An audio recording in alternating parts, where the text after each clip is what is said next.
حضرت کا بیان ہو کر کے تک قرآن ختم ہوگا. دعا ہو. الحمد لله وكفى وسلام على عباده الذين اصطفى أما بعد فقال الله تبارك وتعالى في القرآن المجيد فأعوذ بالله من الشيطان الرجيم بسم الله الرحمن الرحيم إنهم فتية آمنوا بربهم وزدناهم هدى وربطنا على قلوبهم إذ قاموا صدق الله العظيم. نہیں تیرا نشمن قصر سلطانی کے گنبد پر، نہیں تیرا نشمن قصر سلطانی کے گنبد پر، تو شاہی ہے بسیرا کر پہاڑوں کی چٹانوں میں. عقابی روح جب بیدار ہوتی ہے جوانوں میں، عقابی روح جب بیدار ہوتی ہے جوانوں میں، نظر آتی ہے ان کو اپنی منزل آسمانوں میں. جناب صدر، سامعین کرام، آج کے اس مبارک محفل اور باوقار مجلس میں چاہتا ہوں کہ اپنے کچھ نوجوان ساتھیوں کو خون کو گرماؤں، ان کے جوشے ولولے کو مہمیز لگاؤں اور انہیں اس وقت کے پرخطر حالات سے انفارمیٹ کر کے اپنا فریضہ ادا کرنے کی کوشش کروں، جن کے بارے میں اقبال مرحوم نے ایک حقیقت اور اپنے درد و کرب کا اظہار اس پیغام کے ساتھ کیا تھا. فرمایا تیرے صوفے ہیں افرنگی، تیرے قالین ہیں ایرانی، تیرے صوفے ہیں افرنگی، تیرے قالین ہے ایرانی، لہو مجھ کو رلاتی ہے جوانوں کی تن آسانی. نہ ڈھونڈ اس چیز کو تہذیب حاضر کی تجلی میں، نہ ڈھونڈ اس چیز کو تہذیب حاضر کی تجلی میں، کیا پایا میں نے استغنا میں معراج مسلمانی. حضرات، یہ ایک ناقابل تردید حقیقت ہے کہ آج حالات اتنے پرخطر ہیں کہ کبھی تاریخ میں اس قسم کی حالات سننے میں نہیں آیا. یہ مغربی تہذیب، یہ تمدن کی دل فریبیاں، یہ خود غرضی و فراموشی، یہ رقابتوں کو سنا کے یہ فطرت کے طاقتوں کو عریا کرنے والا فکر گستاخ، یہ ترقیات کے پردے میں تنزل و انحطاط اس سے قبل دیکھنے میں نہیں آیا. اور پھر یہ قوم ملت اپنا بہترین اطاقہ، سیادت و قیادت اور پاکیزہ اصول رکھنے کے باوجود دوسروں کی دست نگر بنی ہوئی ہے، اور اس امت کے افراد اپنے تہذیب اور اپنے کلچر و ثقافت سے آشنا ہی نہیں.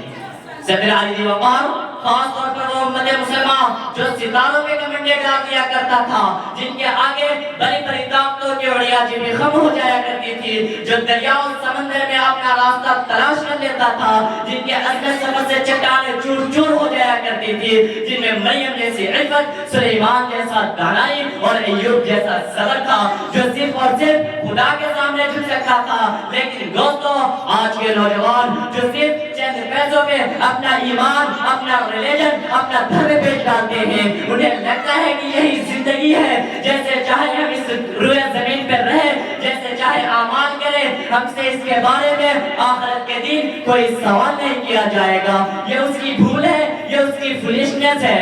Do you think God has granted you so many blessings and He will not question you about them?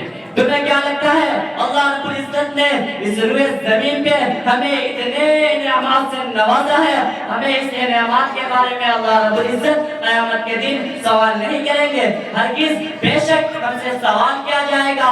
میں نے تمہیں بہترین کار نام عطا کیا تھا، تم نے انہیں کن چیزوں میں استعمال کیا؟ میں نے تمہیں بہترین علم کے خزینے اور دولت کے گھبیلے دیے تھے، تم نے انہیں کہاں خرچ کیا؟ میں نے تمہیں بندہ بنا کر بھیجا، تم نے غلامی بندے کی حق کیسے ادا کیا؟ قیامت کے دن، آخرت کے دن ہر نعمت کے بارے میں سوال کیا جائے گا. ثم لتسألن یومئذ عن النعیم. اور اللہ رب العزت اس روئے زمین پہ ہمیں اتنے نعمتوں سے نوازا ہے، اگر کوئی بندہ یا بندی اسے کاؤنٹنگ کرنا چاہے تو نہیں کر سکتا. وَإِن تَعُدُّوا نِعْمَتَ اللَّهِ لَا تُحْصُوهَا. لہذا آج کے نوجوان جو بے باکی و شجاعت، عفت و عصمت اور عزم و حوصلہ سے عبارت ہے، وہ زندگی کے میدان میں سب سے پیچھے ہے. اس کے حصے میں طاؤس اور ربا، عیش و سرم مستی اور آرام و راحت ہے. ان کے سیرت اور کردار اور ذہن و دماغ میں کوئی انقلابی تصویر ابھر کر نہیں آتا، جبکہ یہ ایک حقیقت ہے کہ نوجوان انقلاب پیش خیمہ ہوتا ہے. مستقبل کی تعمیر میں ان کے افکار و عزائم کو بڑا دخل ہوتا ہے. ان کی تعمیر قوم و ملت کی تعمیر ہوتی ہے. ان کی تقریب قوم و ملت کی تقریب ہوتی ہے. اگر یہ ٹھوس عزائم اور سرفروشانہ جذبہ اور بامقصد زندگی کے لیے کھڑا ہو جائے تو دنیا میں پھر سے ایک مرتبہ امن عاشقی اور مساعدت اور رواداری کا دست دہرایا جا سکتا ہے. اس روایت زمین اور تاریخ کے اسٹیج پر محمد طارق بن زیاد، محمد قاسم بن صفی، محمد فاتح رحمہ اللہ کے کارناموں میں رنگ اور روگن ابھرا جا سکتا ہے. آج کا نوجوان ان کی تاریخ پڑھ کر سرفروشانہ عزم لے کر اور نئی بیداری اور جداگانہ اسلامی درس کے روح کے ساتھ اس میدان میں آئے اور مایوسی نا امیدی کو پست پست ڈال کر آگے بڑھے. میں اسی چند باتوں پہ اپنے تقریر کو ختم کرتا ہوں. وما علینا الا البلاغ. اب میں چاہوں گا کہ ہمارے بڑے حضرت مولانا افراز اعظم صاحب دعوت برکاتہ